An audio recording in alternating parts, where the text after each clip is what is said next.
All right, everyone. Welcome to another episode of Agritech Founders Diary. I know I've missed you guys, just like you guys have missed us anyway. So today we're happy to be back to your face again. And today we're having an amazing conversation with an amazing guest. Right.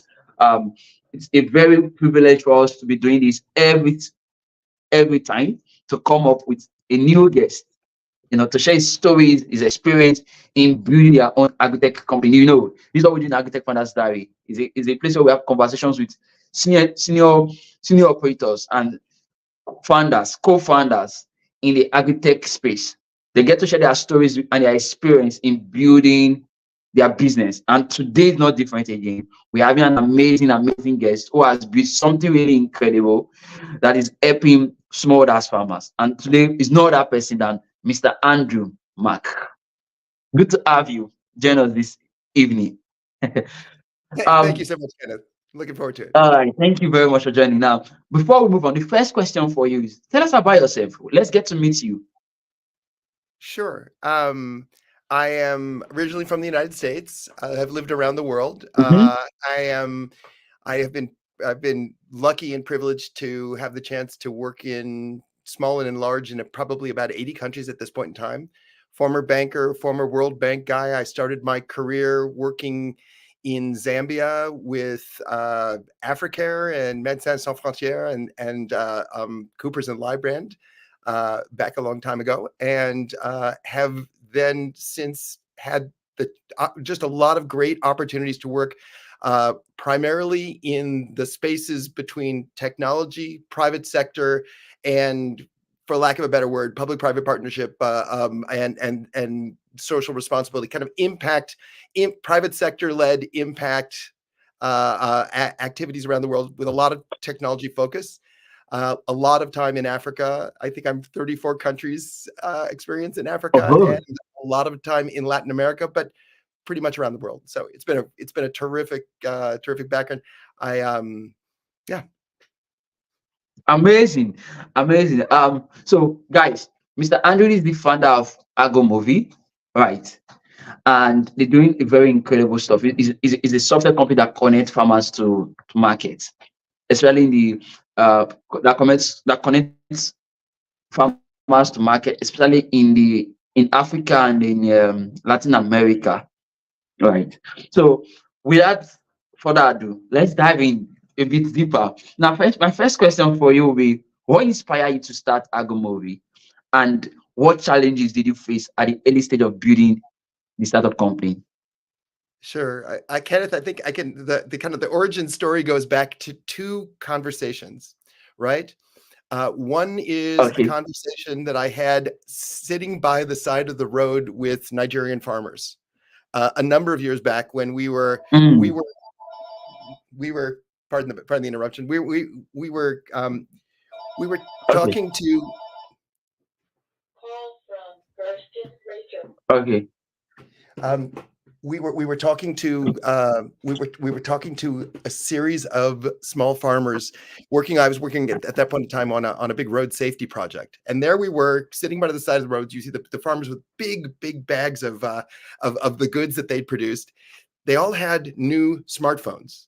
They all had new connectivity, but there they were with the trucks passing them by and the markets in the distance, and it was really obvious that there was no visibility between them.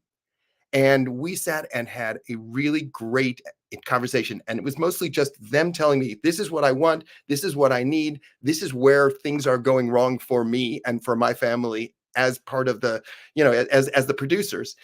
And I came back to our office in Washington, D.C., where we had a group with consulting firm that I started off after I left the World Bank. And I sat down with the team and I said, okay, so what is this? What's really going on here? Then you added the fact, excuse me, you add the fact that that we had this conversation on the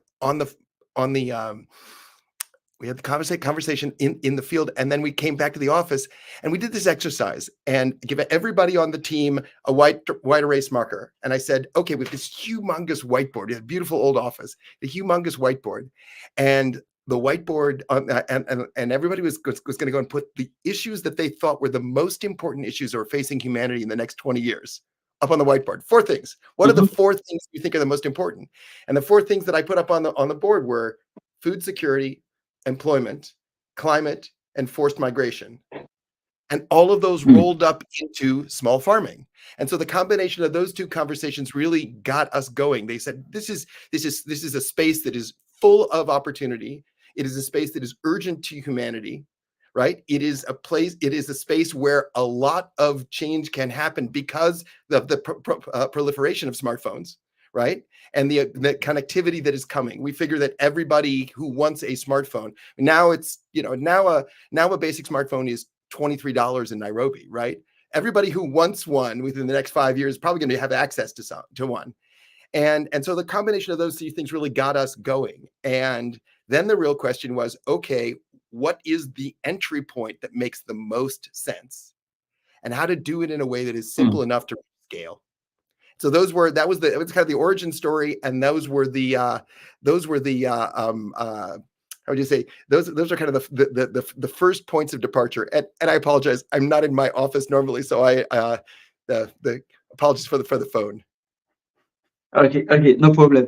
All right. My next question will be: can you share some key lessons you've learned as the CEO of this Agritech, of this Agromovil? What are some of the key lessons you've learned that you would love to pass to the aspiring Agritech founders who wants to come to the space, who have fantastic idea? What are some of the key lessons you've learned in building your own company? Well, I mean, there's an old saying that says you need to run your own race, right?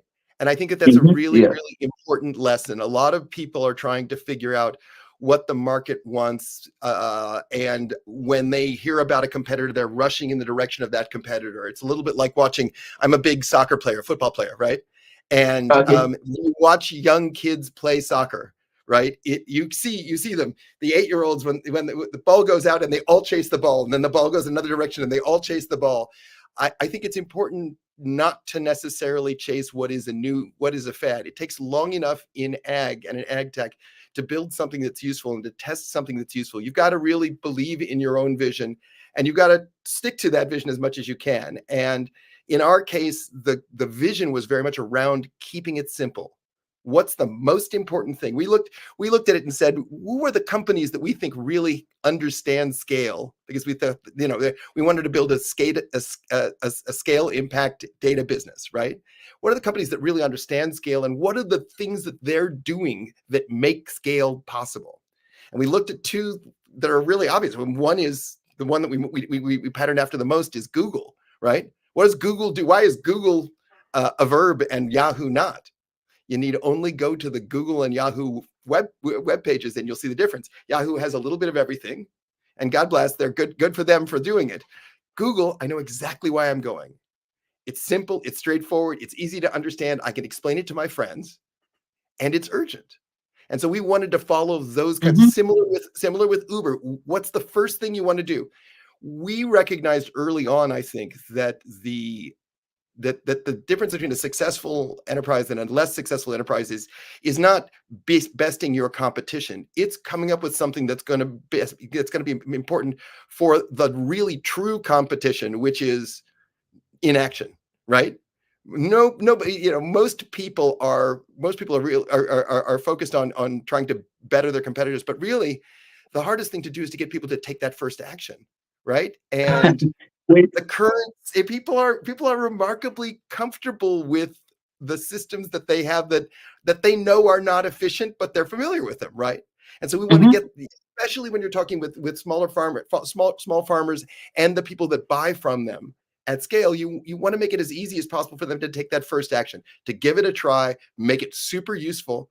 That's so keeping it simple and keeping it focused on that first action, really, really, really important. Fantastic. Keeping it simple and then keeping it focused. Okay, good. But my next question for you is, what's in your own experience? Now we're taking your own experience as an example. What are the most critical factors for success in the agritech industry? Now, what are the most critical factors for success for agritech startups, and how can founders um, navigate this sector effectively? Now, let me take the question again. Yeah, try it Yeah, again. Go yeah, ahead. yeah, let me take the question again. It's two in one question. In your own experience, what are the key most critical factors? What are the key most critical factors for success for agritech startups, and how can agritech factors navigate this industry? Right. Okay. Those are broad questions. Let me do my best. Okay. Yes, yes, So I know. critical factors. Well, critical factor number one is money, right? You need to raise money. Mhm. Raising money means Yeah, you need to have a solid value proposition on the one hand that you can communicate well. That second piece, the communication, really yeah, important. You need to stay in the game, right? Uh, yeah. uh, Agritech takes time, right? You need to bring in as many good allies as you possibly can. So there are a lot of pieces to it. It is, I mean, look, we had to navigate challenges around COVID. We had to navigate challenges around instability in some of the countries that we've worked in, where regions that we worked in, like for example, in northern Ghana, had a little bit of a security thing that a few months back, that and where it was harder to work with some of the people that we were working with in the past. You have to set up and motivate a team that's a virtual team in a lot of cases. I think that those are all big challenges. Motivating people is also a challenge. If you don't, if you're not, we've got a team in 4 countries, and motivating a remote team, as you know, is both doable, but also it requires a lot of ability to really reach out and create a team dynamic, and create team dynamic Mm. with your partners as well. And a lot of the time that's on Zoom, or a lot of the time that's on one of the Teams or Google Meet or whatever. And we've established, I think, really nice communications patterns. We have great teams that we work with all around in the different markets. And but there are a lot of these different kinds of challenges. The nice thing is that once you get in a rhythm with your team, once you get into rhythm with your partners, once you get into rhythm with the technology development, it starts to pick up speed. And then it's a question, so probably as much as anything else, of continuing to share the good news with your network, with your team, building everybody up, because any startup, any early stage company is about momentum. And that's Mm. been both some Mm. of the challenge and a lot of the fun of what we've done. Amazing. It's good to hear. I'm happy to talk about momentum for any startups, guys. It's about momentum. You need to keep going. You need to keep going. Now, what advice do you have for agritech founders who are looking to establish strategic alliances in terms of building partnership, collaborations? What advice do you have for startups in the agritech space who are looking to build strategic alliances? Well, Kenneth, I was one of the World Bank's first public-private partnership guys, right? So that Yeah, comes yeah, really close to my heart. When I left the bank, I set up a firm, and we did a lot of work with major multinationals, helping them do partnerships work and do partnerships in emerging markets. So near and dear to my heart. Um, a couple of things. I mean, first of all, it you know, all the good partnerships have something in it for both sides. If you come to mhm, someone and say, here's a partnership idea, it has to be our idea. It can't be your idea, right? yeah, First of all. Second of all, you want to be able to speak people's language, and this is where I think our local teams have been so great. You know, Georgia Cariba in Ghana, Grace Tellez in Colombia lead our field teams, and they are so good at reaching out to potential partners and understanding what's going on for them, understanding how we can be helpful, understanding when what we're offering isn't necessarily as it isn't near and dear. It's got to be something that's going to really make a difference for them in the short term. mm, We have a lot of our team is young and dynamic. Many of them are women, and what's nice about it is they bring a lot of energy. They bring really good local perspective on it. to the greatest extent possible, my goal is to mentor them and to help them, but they're the ones who are identifying and driving the partnerships. And I think that that's gone really nicely. Mm. Partnering is the way forward. It's in especially in ag tech, I think, and ag generally, it takes so much time and so much capital to get to the stage of being a really impactful company. And so you want to work, you want to work with people who are already working alongside you trying to solve similar problems, right? And Yes. I mean, when we go into a new market, for example, we always go in as a part of the supply chain or a friend of the supply chain, a part of or a friend of the cooperative or the growers group. We work with, as wherever is possible, trust engines, because when it comes Mm. down to it, trust is everything. If you want to get someone Yeah. to trust your platform, if you want to get someone to trust, and the way that our platform has grown, it's grown because the people at Nshida, the Avocado Association in Tanzania, or the Tanzanian Horticultural Association, where two partners we work with, they introduce things to their people.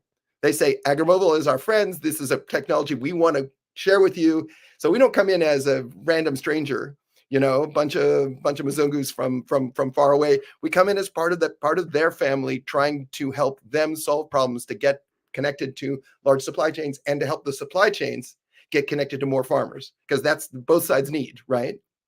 And I think that's really coming at it in that way, coming at it.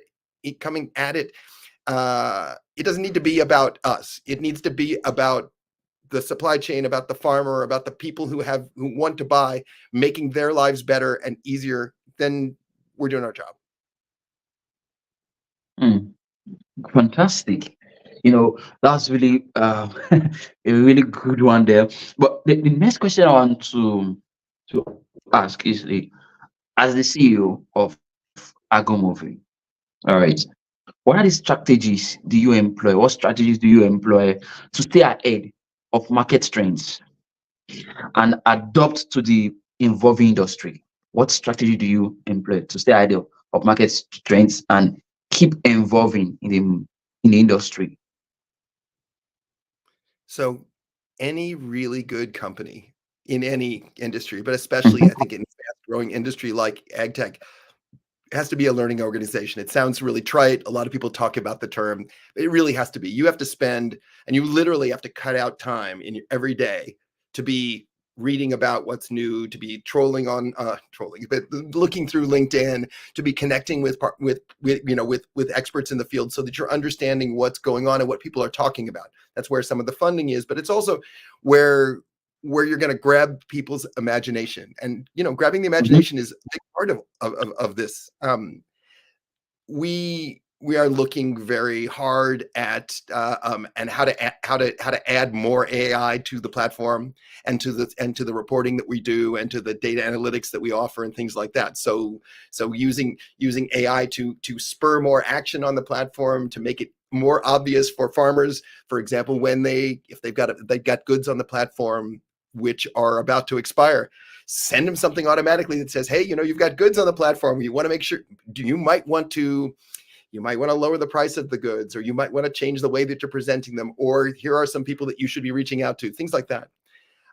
Similarly, I think so that AI is a perfect example of one where there are opportunities. At the same time, you've got to be really, really careful not to try to be all things to all people. And there are two reasons Mhm. why. We've seen a lot of ag tech money go into these super platforms where you're going to do everything that there ever was, from soup to nuts, from insurance and lending and weather and inputs and blah blah blah. We've seen most of those struggle, and most of them struggle. I think the conversations that we've had with farmers struggle. They struggle in part because they're really, really hard to understand for a farmer. 45% of all the farmers that we work with have either taught themselves how to use our platform, or have learned it from their friends or from their lead farmers. It's designed to be simple. It's designed 5 minutes to get started, 30 seconds to post goods. We want it to be that simple. So while you are trying to keep an eye on what is next and pull in those things that are most interesting, You've also got to make sure that you stick to your initial value proposition. And in our initial value proposition, we want to be super pro farmer. We want to be easy and obvious. We want to be doing that first thing really, really well. Farmers care about getting their goods visible so that they can get them sold. Buyers are looking for Mhm. more farmers so that they can make more deals and make sure that their supply chains are always expanding. That's the first thing, right? So in all of the new, keep with your core. In all of your core, make sure that you're looking over the horizon at what you can use to pull in ways that are still going to maintain your simple value prop. Mm, great. Um, that's amazing. A whole lot to take in. But I love that you talked about AI. I love that you talked about you need to be ahead, you need to be informed, you need to keep learning in the agritech world to be ahead. But now you talk about AI in your conversation. Then my next question will be, how do you now balance technology? How do you balance technological innovation with the real need for practical tools on ground? Let me put it properly. How do you balance technological innovation with the need for practical on the ground solution in agriculture? So I think a And couple and of and, and sorry, let me add this one. Sorry. How do you balance please, it? And what advice do you have for founders who want to strike the balance between yeah, technical it, it, innovations and real practical stuff? so it's a super difficult balance, okay? And because you do want to be trying to constantly upgrade and trying to constantly expand your at least your knowledge base, if not the sophistication of your product, right? But you don't want to leave Yeah. your audience behind. You can go. There are people out there who will fund what is next down the line. The question is, whether you can get it out into the field. We are approached, I want to say, 3 times a week by someone with a new technology, a new approach, a new seed, a new bag, a new kind of fertilizer. I mean, honestly, yeah, often, right? And the real question is, okay, if you've done that, that's great. Number one, how are you going to get it out there to people? Number two, do they really care? Right. So you want to keep that balance between what is new and what is urgent. That's a really, Mhm. really important balance, and it's a hard one to keep. The other thing is we have a tendency to rely a lot in a lot of markets. There's a tendency to rely a lot on field agents. And while that does make sense, and it's there are some great opportunities to provide employment, there are some limitations to that in terms of how well it scales. You quickly can become an HR company, right? And we've seen lots of examples of this where models that are super reliant on large numbers of field agents have their own growing pains and their own challenges, and so you want to try to make that balance as good as you can. We have regular checkbacks with all of our partners. So when we're talking with the big aggregator group that works with Guinness, so one of our collaborators in Ghana, called Faranaya, we have regular checkbacks with them, asking them not only about the platform and how they're using it and how they're liking it, but also what are the changes in your operating environment, right? What are the things that are bothering you? What keeps you up at night? Because we want to make sure that we're always answering as to the greatest extent that we can, that we're always answering the questions that are at their top of mind, right? And so some of the time most of the time that's market access, but some of the times there are nuances of that, like how do I deal with goods that are being rejected for export, for example, but still have viability. And so we created a system like that in Tanzania that would allow Nshida farmer produce that if it wasn't accepted for export, we'd make sure that we get it into the national market quickly, because avocados go bad fast and we want to capture as much of that value as possible. The key thing is waste is our enemy in ag, right? It just is. Yeah. It's an enemy. Yeah. It's the I enemy of agree. the farmer. It's the enemy of the supply chain. It's the enemy of the environment. We want to get rid of waste as much as we possibly can. So anything that we can do to make that supply chain more efficient, to help get transport to the people who need it, to make sure that people are incentivized for farming, by putting all of their goods into the market. That's super important. Hmm. Great. Those are really, really good conversation we have been here. A lot to really learn, guys. Um, and guys, please, if you've not subscribed to our YouTube channel, if you're watching from YouTube channel, do it to subscribe. Um, yes. Let's move on to the next question. Sure. What role do you think? What role do you see data analyst, analytical and artificial intelligence playing in the future of agriculture? What role do you think analytical data analytics and artificial intelligence is going to play in the future of agriculture? So, look, data is everything. I mean, it really literally is everything. Okay. Data is the thing that allows you to make good decisions about your farm.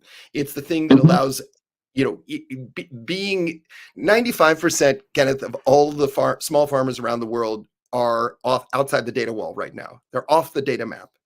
But within 5 years, almost all of them are going to have a smartphone, right? They're going to mhm, have the ability to play a role. Now we set up Agromovil so that those people we talked with farmers, hundreds of farmers, before we were building this, and we built the platform with the farmers. I mean, literally showing them, here's what we're thinking of doing. What do you think? You like this one? You like that one?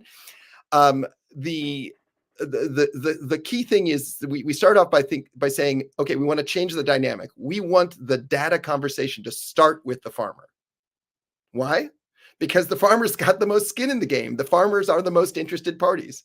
If I'm a farmer and my goods are going bad at the end of the road and I don't have the ability to raise my hand and say, here I am, that's a problem, right? So we wanted to start off by making that first conversation, empowering the farmer to start the data conversation. Okay.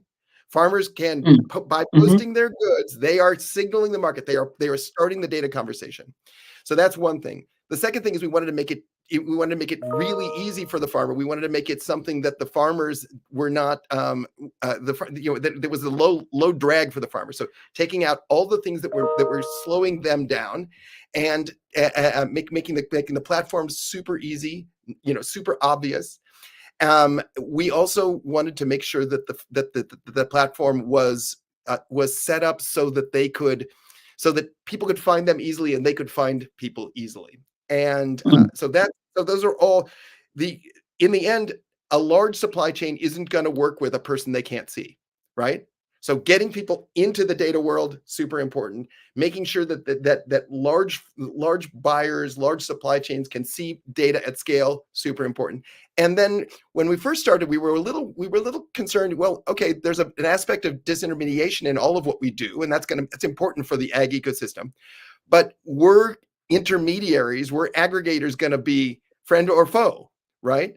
And what we found is, it was incredible talking with the aggregators in Ghana. At first, we were very concerned. Are they going to see us as a threat? And in fact, they said, no, just the opposite. They think this is great. If the platform is easy for an aggregator to use, it means the aggregator can see more farmers, which is good news for them. They can report out to their big buyers, which is good news for them. The big buyers can more effectively work with their aggregators. So it's a real win-win as long as the aggregators are providing value, right? What it does, what our platform, the Agromovil platform, and others that are working to try to improve supply chains do is they take out the non-valuable, intermediaries, the people who just buy and resell and buy and resell and buy and resell, where there's no value to the farmer and there's no value to the end of the supply chain. And that's a good thing. That means more money in the pocket of the farmer. That means more ability for the supply chains, the processors, the exporters to get goods at reasonable prices. And in the case of people in the in the consumer world, it lowers the price at the market, right, for people who are consuming, especially on the national level. mm. Amazing, amazing. But how do you think? It's two questions. Okay, let me ask this first one. How do Sure. you think architect founders? How do you think they should leverage on data analysts and um, artificial intelligence? So, how do you think other architect founders, aspiring architect founders coming up, how can they effectively leverage on data analytics and artificial intelligence in their architect startup company? So I think analytics is really key, right? You need to be able Yeah. to see the field. You need to be able to predict what's going to be Mm-hmm, happening in the field, right? mm-hmm, You need to be able to make the you need to be able to make you need to be able to make it possible for people to look over the horizon. So that's the big benefit of analytics, right? I can risk manage, I can track my impact. Those are really, really key things, especially as we move into a place where there's going to be more and more pressure on food security, where there's going to be more and more pressure to try to light up the small farmer as part of the large supply chains. I think that the ability to see out over the horizon is really crucial for people who are trying to start up in the space. One of the questions has always got to be, Yeah. okay, what are people going to do with your data, right? What is the problem that your data solves? Mm-hmm. We've heard a lot of people say, and what are Mm-hmm. the compliments to it? Like, for example, we've just recently been talking with some firms that are doing satellite data. The combination of satellite data plus the ground truthing that a platform like Agromovil offers is a really dynamic combination, right? So there are a lot of opportunities. The key thing, I think, in the data space is you got to figure out which is the problem you're actually trying to solve, right? In our case, it's very much about where are the goods, when are they going to be available, how can we get them to market more quickly, right? There are some groups that are very, very focused on trying to bump up the quality standards for very, very high level, the organics and things like this. There are a lot of partnership opportunities around data and around analytics. Imagine yourself. We've been doing a lot of this exercise recently. Imagine yourself as the user. Imagine yourself as the person who has the factory that is processing tea. What's the data that you need? Really go into it in that way. I think sometimes the tendency is to be a little bit overly analytic and a little bit overly special. And I keep going back to, okay, imagine we do these exercises at our firm all the time where we say, what's the persona? Who's the actual person and what are they doing? And that actually works very nicely. Great. Then still I want the same question. I want to ask you, people from Africa use you work with some people within Africa, let's say Ghana, Nigeria, some farmers. Do you think in the next future, do you think there will have a lot of farmers who will embrace data analytics, who will have access to mobile phone? Because what you do, your clients need to have a mobile phone. So do you think a lot of farmers will have access to mobile phones, access to they'll need data to analytical data in the future? Do you think farmers, COSI, do you think they will need it? Yeah. So Or do you where think no, sorry, it's not do you think they will need it? They will need it. We accept they will need it. Do you think they will embrace it? That's the best question. Do you Yeah, think yeah. farmers Okay, no, okay. because I get you. I look I at get you. I get you Africa. completely. Good, I get you completely. So, good. do they need it? Sure, they need it. Do they know they need it? I think, with very few exceptions, people get that this is the future. Okay. But, as we Mm-hmm. started off in the conversation, the biggest competitor for any ag tech innovation or any innovative company is not other companies. It is people deciding that it's too complicated, it's too scary. I'm going to continue doing what I'm doing, even though I know it's not working because it's what I'm familiar with, right? And Yeah, so what you want to do is you want to make it easy, obvious, urgent for them, and maybe fun. obvious Okay. things. Yeah. And do I think that people will have access? Yeah, I do. In the parts of Tanzania where we are working currently, Mm-hmm. more than 40% of the people have smartphones and at least 3G access, which is plenty for us, right? Oh, My guess farmers, is, you mean? Are yeah, they yeah, farmers? yeah, Oh, yes. wow. Now, remember, if you're a farmer, you don't necessarily need to be able to tap a platform every single day from your farm, right? All you need is the ability. I mean, how many times do you need to, let's say you've got 5 different crops up on the platform, you may need to interact with the platform once a week or twice a week. And if once a week or twice a week, you're going into the town and to buy what it is you need to work, right? Or to buy a new pair of pants for your kids. There'll be somebody who has internet access there, even if you don't have it necessarily at your farm. But we've also made it so that you could piggyback using a dumb phone, calling a smartphone, who in turn can help you manipulate the platform. I think it's really obvious that people will benefit from it. The question is, can we get those initial steps to be easy enough for them? Number one. And number two, can we bring in the allies that will solve the problems that they have around access to phones and around access to connectivity? We are hoping to very soon finalize an MOU with Telefonica, one of the largest cell phone companies in Latin America. Oh, And why is this valuable? Why are we talking with Vodacom in Tanzania? It's because they need to reach rural areas too. A data client is 15 times as valuable to them as a cell phone client in terms of the money that they get out of the relationship. And when it comes down to it, it's not urgent for me to have internet to get sports scores or Facebook, but it is urgent for me to get my goods to market. That matters to my family yeah, an awful yeah, lot, right? And so yeah. I think they're increasingly understanding. Banks are the same way. We're talking with some very large banks about expanding our work with them, and they're seeing the same opportunities that we are seeing, which is farmers are coming online. Let's give them something good. Let's do that Google thing. Give them the good first thing that they can do to wrap into the system so they can start to see all of the other powerful things that can happen once they're in. Mm, fantastic. I mean, this is a well-loaded conversation. um, Valuable, packed with a lot of values. I mean, if you're an Agritech founders, you should be listening to this conversation again. A lot of valuable lessons that Andrew has really shared with us today. Um, but before we go, you have had I have two more questions for you before we go. One more first, then I'll take the last question. Okay. So far, you have had a lot of wealth of experience. I mean, you've worked in the World Bank, you've worked in a lot of places. Are there ways these places you've worked with, are there ways they've been able to help you in your business? I mean, working in World Bank, are there ways have you been able to help your business to grow? If there are, share with us. I mean, I'm sure there's well, first of all, uh, there are a lot of organizations around the world.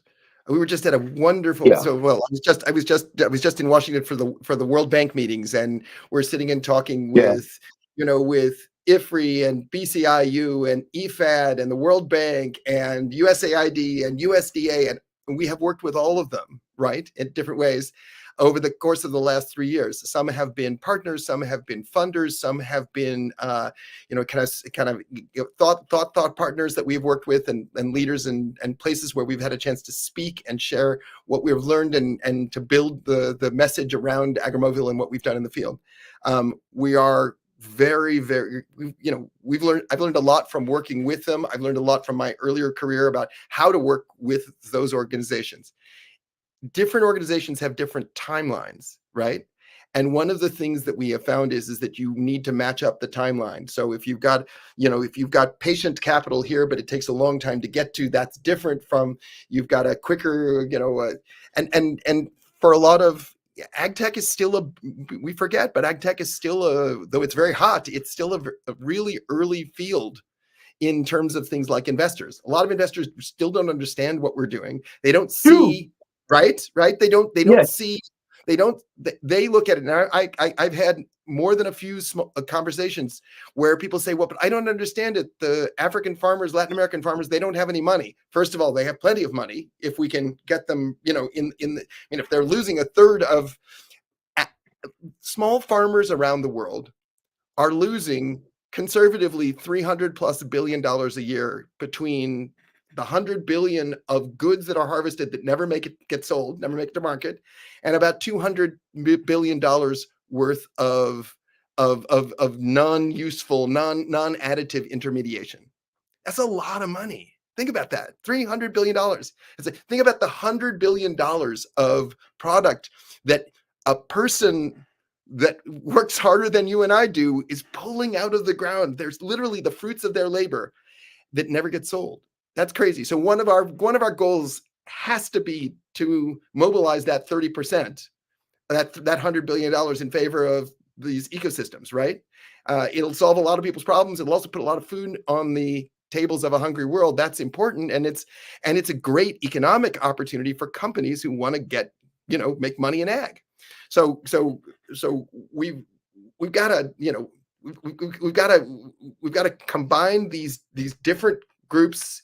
We've got to try to figure out how to light up capital around the world to get people who have money to invest to think maybe a little bit longer term, to not chase the ball like an 8-year-old playing soccer, maybe look a little bit more in strategic combination.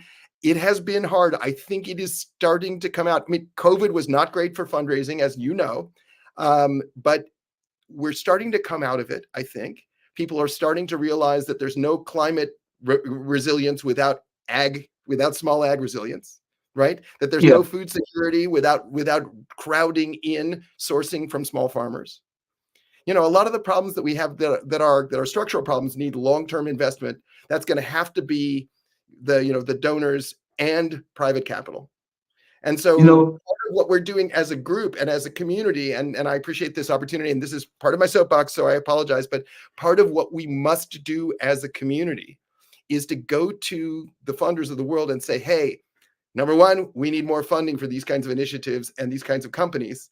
But number two, we need to make it easier, because the kinds of people who are doing dynamic work, almost by definition, do not have a large back office of folks to go and write grants or to write long-term and they need to take a tiny bit more risk, I think. When we have had lots of people come to us and say, we love what you're doing, why don't you do a free pilot for us? And that's just not the way small companies can operate anywhere in the world. So we're trying to negotiate that. I think that a lot of the new attention on ag tech and a new attention on the importance of data and the possibilities around digitization and increased connectivity, they're there. We need to keep banging the drum and blowing the horn to make sure that that private capital comes in and that the donors come in quicker. And but I think that the opportunities are obviously there. Fantastic. I'm so happy you mentioned this, because one of the reasons why I started Agritech Founders Diary podcast was because we noticed, I noticed that I've been in the farm space. I'm from Nigeria, but I'm currently based in the UK. And what usually happens was, as a farmer back in Nigeria, when people want to invest, they looked into the fintech space. A lot of funders consider the fintech space, the angel investors, the venture capitalists. These guys look into the fintech space, right? They consider the fintech space, and then they consider the edtech space. They really does not give enough concentration to the agritech space. So that's one of the reasons why I started Agritech Founders Diary. I wanted to tell the stories of Agritech founders who are doing amazing stuff. I wanted the world to know that Agritech founders are doing amazing stuff. The industry is viable enough for investors to come in and invest in this sector. Because the more we invest, the more we IP more farmers, right? The more people invest in Agromovil into your company, the more you're able to assist smaller farmers, right? So that was the initiative that made us to start Agritech Founders Diary, to be able to tell your stories, to let the world know the amazing stuff you are doing, to let the world know great stuff is happening in the agritech space, and it's viable enough for investors to come into the industry and invest. We need a lot of funders to come into this space. I really hope some of them will really listen to these conversations, and I hope they do the needful so that we can continue to assist smaller farmers from Africa to Latin America. And that would really be great. But can you share some critical success story from your, maybe in 1 minute or in 2 minutes? Quickly share with us some of your critical success story from Agromovil. Yes, success story. Critical success stories, huh? Yes. Okay, I'll give you a couple, and I mean, we've had a lot of great stories. We started off in Colombia. And we did our initial piloting and our initial beta product launched in Colombia, and we're all there and we're ready to go, and COVID hits. And that was a kind of an unexpected shock. I won't lie to you. I mean, the whole world was a little bit surprised by it, and so were we. And so COVID hits, and we're trying to figure out, what does that mean for us? and we took a deep breath. We doubled down on our work with a big credit union called Comontrasan. They had about 400,000 members. And we said to them, look, you were ready to go for a pilot with us. We're still ready to go. Can we do it? We can't send people to the field, but you already have people in the field. And they said, great, this is urgent for our people. This is urgent for our farmers who are members of the credit union. And so we did it. And rather than people being more reticent, they were excited as they could be. In 4 months, we had the first 1,400 farms up on the platform. It was incredible. We had no ability to go out in the field, so it was all word of mouth and work with their field agents talking about our new technology. That was really, really neat. That led us to getting interest from the from USDA, and USDA said, "Hey, we think that this is really great stuff, and come in and talk to us." So I came in, talked to USDA in Washington, and great first meeting. They said, "Can you come back next week? We want to share this with a bigger audience." And next week was canceled because of COVID. So I got a Zoom account. 55 people showed up on the Zoom call from all over different parts of the United States government. We ended up getting resources to go get a partnership started to go work in Tanzania. Things like that have a tendency to snowball themselves forward. And we've had some really, really wonderful, unexpected victories, because you just have to be, when you're in the new tech world and you're in the early stage world, you've got to be super flexible, and you got to be looking for the win, because the challenges are going to be there no matter what, right? So we've had a number of things like that where we were very fortunate to have the chance to work with Guinness. We had a partnership that we worked on for about a year between the Colombian Chamber of E-commerce and Google, that's based on Agromovil technology, and we just launched that in November of last year in Bogota. It was terrific stuff, and who would have thought that we'd be working with Google? That's terrific. So just a lot of it is sticking with amazing. Amazing. Yeah. That's fantastic. Now, finally, before we go, what's a word of encouragement or word of wisdom, right? Would you share with aspiring agri founders who are embarking on their entrepreneurship journey like you? What kind of word of advice for them? Finally. So, well, a couple of things. First of all, it is my very strong feeling. I think you share this, Kenneth. So it's my very strong feeling that this is a success. This is a space that can grow and must grow if we're going to survive as a species, right? I mean, we can't address any of the problems that we're going to face, as well as, and it's a huge space. So I think that if I were to give people advice, I would say, number one, try to focus on problems that haven't been solved. Number two, look to partner wherever you can. This is a big space, and no one company and no one model is going to cover it all, right? So rather than looking for the one silver bullet right answer, look for good people that you can work with, swim alongside, right? Who can help paddle your boat. We're going to get where we need to go. My guess is together. And leader, if you're a new person, try to figure out how you can become part of, or help, or merge into, or put gas in the tank of companies that are already out there. And if you got something new to offer them, go take it to them. I mean, we are a really, really open, and I know a lot of. I mean, I was talking with Jahil Oliver just the other day. This is a space where there's a lot of opportunity. Bring good ideas into it. If you're a young person and you've got a lot of energy, we need you, right? And if you've got the ability to light up new networks of funding, new networks of visibility, we need you.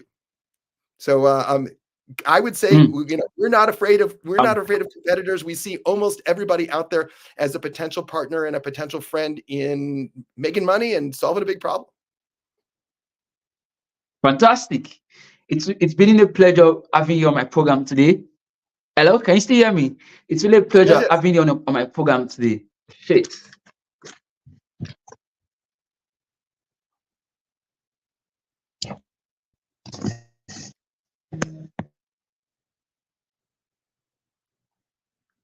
Kenneth, I think we may have lost you, bud.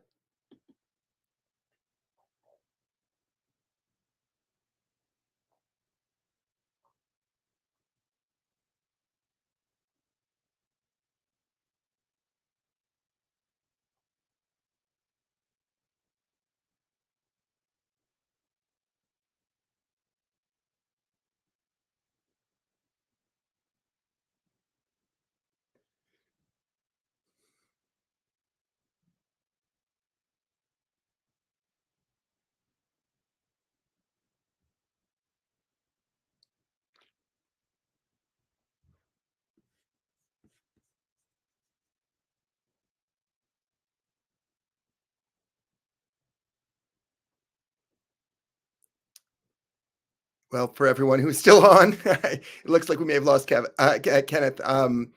Reach out to us, AMAC, agromovil.co. We'd love to hear from you. We'd love to work with you. And we love your help in building the agritech space and solving this problem around the world. It's a very, very exciting time to be doing this kind of work. Be well, everyone. Bye.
All right, guys. I'm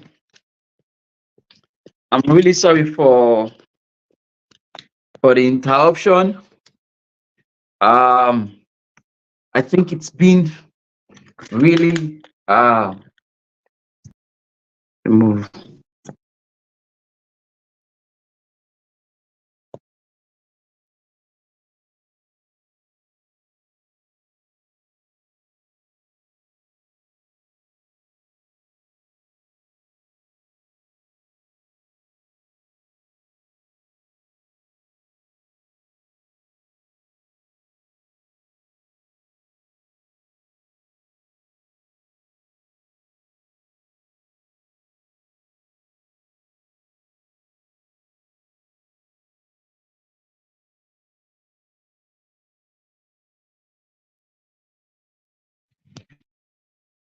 So, all right, guys.